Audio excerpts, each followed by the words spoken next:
रहे थे, ये पूरा जो मामला आया है ये किस तरीके से देख रहे हैं, क्या जांच में सामने आया? देखिए, माननीय मुख्यमंत्री जी जो हम लोग का रिव्यू लेते थे उसमें बार बार माननीय मुख्यमंत्री जी ने निर्देश दिए थे कि राशन जो माफिया हैं उनके खिलाफ कार्रवाई की जाए।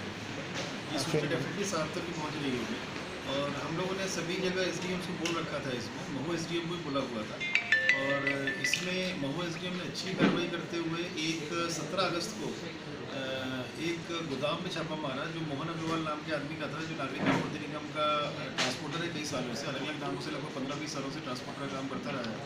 वहाँ 600 क्विंटल चावल मिला संदिग्ध हालत में, जो नागरिक आपूर्ति निगम का सरकारी चावल था, जिसको कि राशन की दुकानों में जाना चाहिए था, इसके निजी उसमें मिला, निजी उसके गोडाउन में मिला और वो बैग्स का परिवर्तन भी उसमें कुछ हो रहा था। प्राइवेट नागरिक आपूर्ति निगम बैग से प्राइवेट बैग्स में शिफ्टिंग की बात भी उसमें कुछ चल रही थी। इस तरह के साक्ष्य मिले थे वहाँ पर।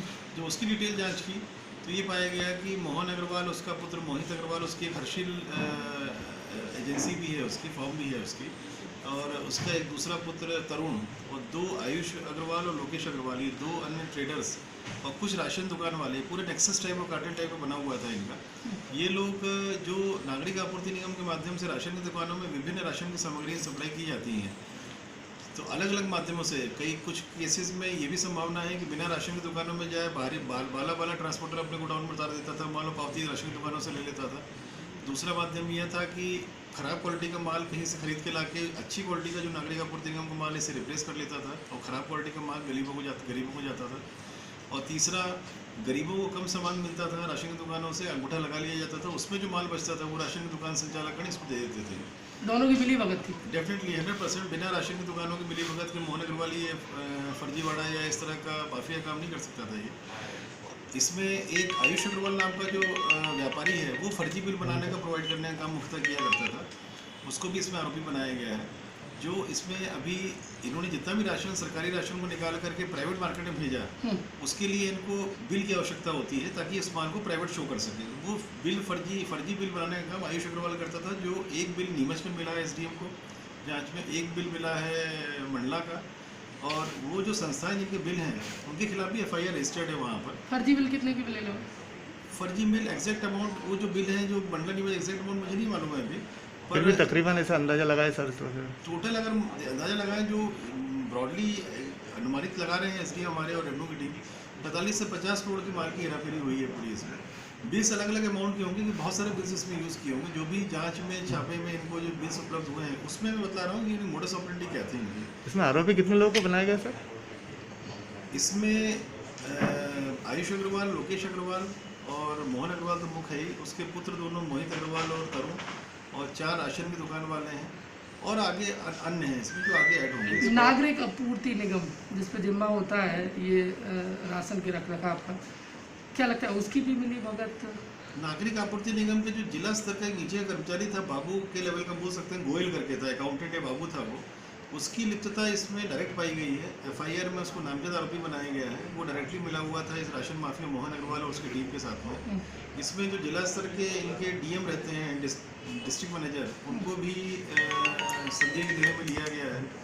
इसी प्रकार जो हमारे फूड डिपार्टमेंट के जो अधिकारी हैं निचले स्तर के या फूड कंट्रोलर, उनको भी पुलिस को जो एफआईआर की गई है उसमें बोला गया है ये कि फूड डिपार्टमेंट के अधिकारी, जिला स्तर के नागरिक आपूर्ति निगम के जिला स्तर के अधिकारी और मंडी के जो अधिकारी कर्मचारी हैं, इनकी भी जांच की जाए, क्योंकि बिना इनकी संलिप्तता के इतनी स्मूथली मोहन अग्रवाल सरकारी राशन को प्राइवेट राशन में कन्वर्ट करके और अनुज्ञा लेके मंडी की बाहर नहीं भेज सकता था। कई सालों से इसका परिवहन का ठेका था, क्या लगता है? अलग अलग नामों से मोहन अग्रवाल के द्वारा पिछले 15 से 20 सालों को मालूम पड़ा है कि अलग अलग नामों पर करता यही व्यक्ति था, नाम अलग अलग रहते थे इसके।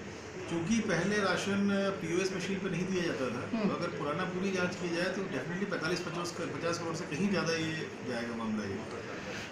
एक और अहम सवाल मेरा ये है, अभी जो मामला निकल कर सामने आया कि मध्य प्रदेश में घटिया चावल बांटे गए, तो क्या लगता है ऐसे जो परिवहन का जिम्मा संभालते हैं, जो साबुत चावल को सही चावल को बेच देते हैं, खराब चावल ला के फिर वो दुकानों पर देते हैं, ये उससे जुड़ा हो सकता है? देखिए, अल्टीमेटली मोडस ऑपरेंडी वही रहती है, ब्रॉडली तो वही रहती है। जो ये यहाँ का जो राशन माफी का जो चावल वाला पार्ट अगर अपन देखें तो चावल का पार्ट का रिप्लेसमेंट भी हो सकता है, उसमें ख़राब चावल से रिप्लेस कर दिया, या चावल नहीं सप्लाई किया और सीधे साफ ऑफ कर दी गई फैक्ट्रियों को।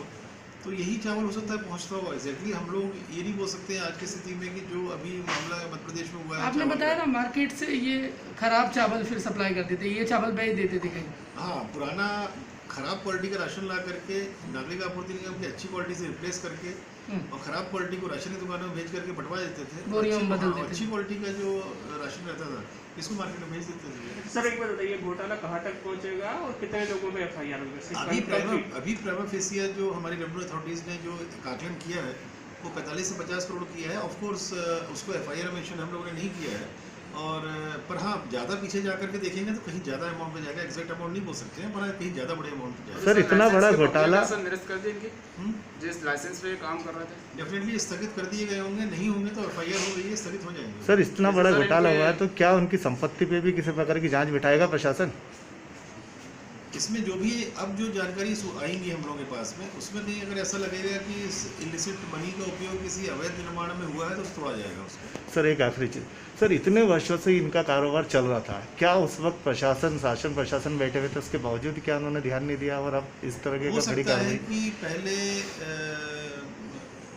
जिस तरह से अभी सबकी संलिप्तता समझ में आई है, ओपनली अपने गोडाउन और शासकीय वेयर हाउस गोडाउन से लगा करके ये लोग इन्वॉल्व हो सकते हैं। इतने एक्टिवली ये लोग ना कर रहे हो, चोरी छुपे करते रहे होंगे। सर जैसा महू में आया इस टाइप के कई सारी और भी हैं तहसील स्तर पे जहाँ पर इस तरीके का घटना चला, तो क्या मुहिम उधर भी चलेगी कि क्या लगभग रहेगा? 20-25 दिनों से जांच चल रही है। SDM महू अभिलाष मिश्रा जी इसमें बहुत गंभीरता से बारीकी से जांच किए हैं, और जब ये जांच कर रहे थे तो निरंतर हम लोग आपस में संपर्क में थे, और बाकी SDMs को भी निर्देशित किया है हमने कि अपने सूत्रों को भी स्ट्रॉन्ग करे हुए। जैसे यहाँ SDM साहब के पास में एक इनके खुद के सूत्र से जानकारी आई थी, और इसी सतर्कता के कारण SDM की मिश्रा जी की ये पूरा मामले का खुलासा हुआ है। उसी सतर्कता से मैंने बाकी SDMs को बोला है कि जांच करें, कहीं गड़बड़ी आती है तो बतलाएं, जांच करें, FIR कराएं। पर जब से ये जांच चल रही है मुझे लगता है कि इसके बाद से कहीं अगर ऐसी गड़बड़ी चल भी रही होगी तो वो बंद हो गई होगी। सर इतने वर्षों बाद इतना बड़ा घोटाला प्रशासन ने पकड़ा है, किस तरह से देखते हैं सर, क्या लगता है? मैं इसके लिए SDM महू को बधाई दूंगा अगर ऐसे इतने सालों पकड़ा गया। SDM महू का अच्छा कार्य है, उनकी सतर्कता है, सजगता है कि उन्होंने पकड़ा और बारीकी से मेहनत करके 25 दिन में पूरा डिटेल्स निकाले हैं इसके। सर आरोपी पकड़ा गएंगे सर, जिनको आरोपी बनाया गया है? अभी भागे हुए हैं पर पकड़े जाएंगे। क्या कुछ इनाम वगैरह घोषित किया गया है सर? पुलिस के से जो बतलाया कुछ इनाम घोषित किया है शायद उन पर, और उनकी जो आपने बोला है उनकी जो इस अवैध धन से जो संपत्तियाँ बनाई होगी उसको भी हम लोग जाँच कराएंगे उसकी। अब ये जो मामला बंद कर दो, हाँ बंद हो गया, बंद कर दो। बंद हो गया। ये कितने दिन का